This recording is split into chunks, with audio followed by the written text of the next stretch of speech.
tango addictive? Very. It's very addictive.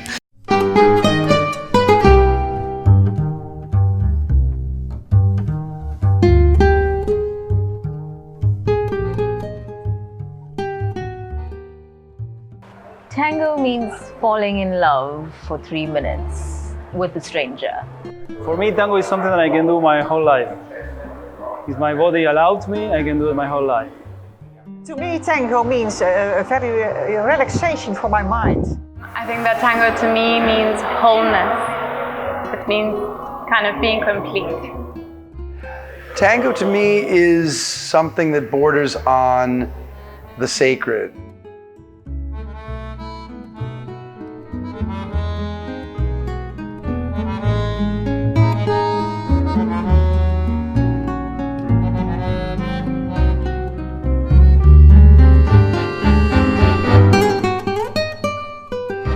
I mean, how many other things do you do in life where you can literally be in the arms of a stranger and walk away with such an extraordinary sense of connection? It's really something quite special and extraordinary.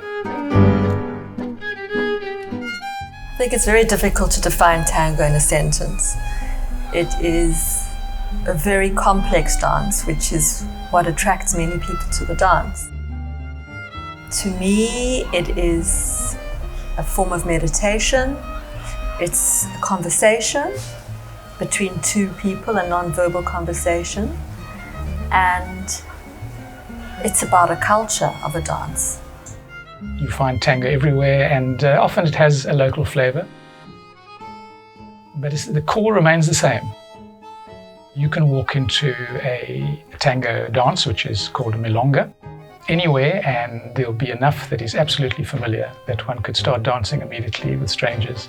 The tango is fascinating. It's mathematical because you can basically combine any movement with any other movement. So that means that every single moment of the tango is improvised. As a follower, one has to suspend your judgment and your anticipation of what's going to happen next, because the leader could lead from any point into any other point. And this is what really requires us to be very present in the dance. As someone who began dancing in the world of ballroom and Latin dance, Argentine tango is so radically different from the syllabus-driven dances in the ballroom and Latin curriculum. So I would characterize my process as an unlearning. I thought I was going to begin the Argentine tango learning curve by mastering this step, but we all know that tango is nothing like that. Tango is infinitely improvisational, and what's so exciting is it's like learning a physical language, and like any language, there's nuance, subtlety, inflection, so it's a constant process of learning. And even 18 years later, I'm sort of astounded at how I can continue to learn and grow in a dance that's probably the most extraordinary partner dance on planet Earth, as far as I'm concerned.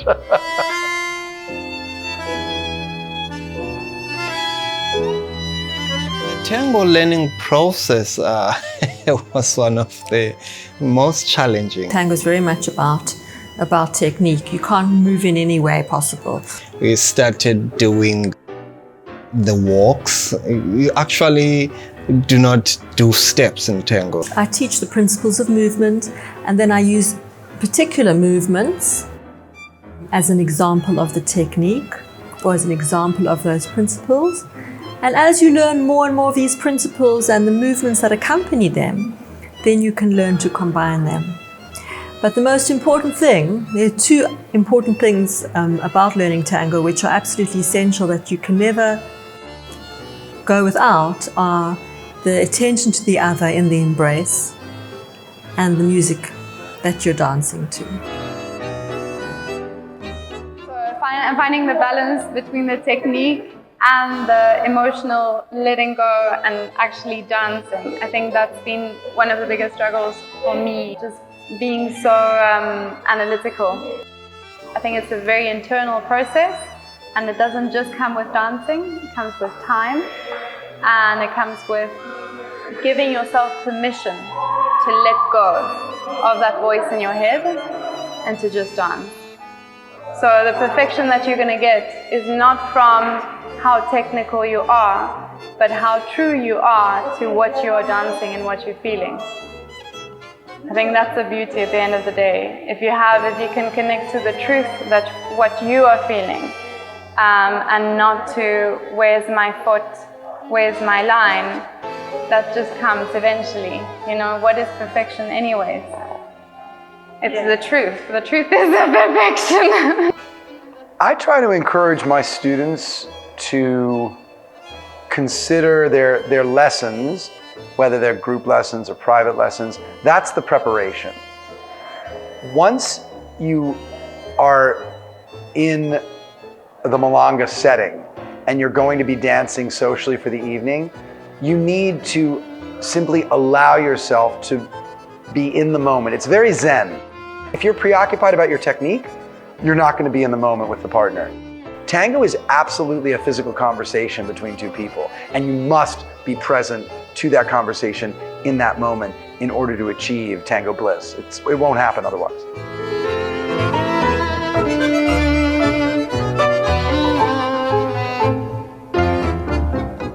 When I teach, I try to be very carefully about the words that I use.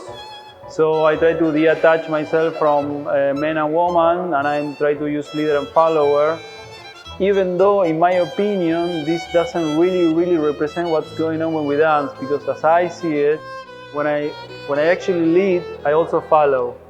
And so far I couldn't find one word that represents this situation, because I propose a movement. I don't tell the person where the person should be. I propose. Then the person answers this movement, and then we together go there. Because I don't want someone who follows me, I want someone who dances with me. So this person needs to decide what they do and how they do it, and then provoke different emotions.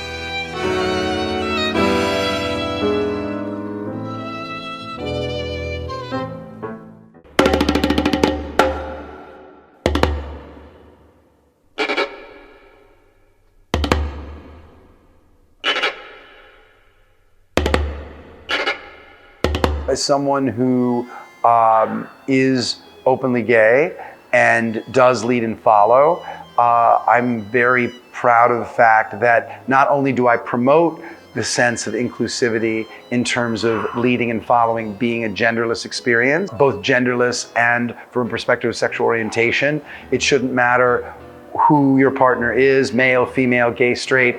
This is about connection. This is about a shared experience. And I think tango can teach us a lot about how to share and how to be tolerant and how to be accepting of people regardless of their backgrounds, be it ethnicity, religion, cultural or sexual orientation.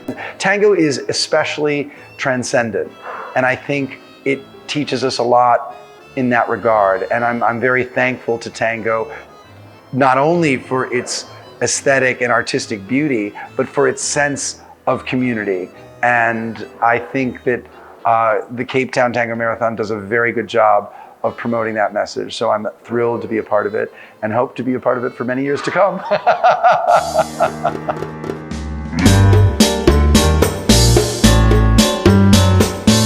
think that the perfect connection that you can find with a dance partner is finding that person in the music. And I think it goes beyond finding that person, but allowing to find yourself with that person. Like time kind of stays still for a while and there's nothing else but that presence that you can feel with someone else. When you get that special connection with someone, it just, you feel like you're over the moon and you're just floating in the air. That's my feeling, like you're floating in the air, and it's magical. That feel like, I think like Nirvana might feel. It's ecstasy. No, it's utter pure bliss. When that happens, it's heaven on earth. It feels like it's very soulful.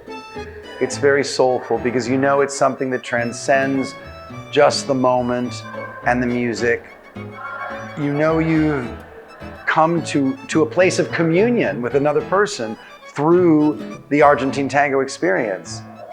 That's rare and wonderful. Yeah, it's really something else. Perfect connection. I think I don't even remember because it took me so far that it's like a dream. You leave a lot of things there, but you get a kind of feeling that when you come back, you feel lighter, cleaner, or joyful. All these kind of things. Yeah, it's kind of purification sometimes. Yeah. I think it's important to mention that perfection is often strived for but seldom achieved. I don't think there is perfect, but I think there is profound moments of, you might say, intermittent perfection with different partners.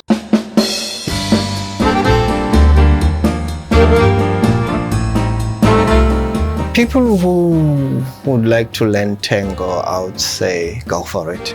It's the greatest thing ever.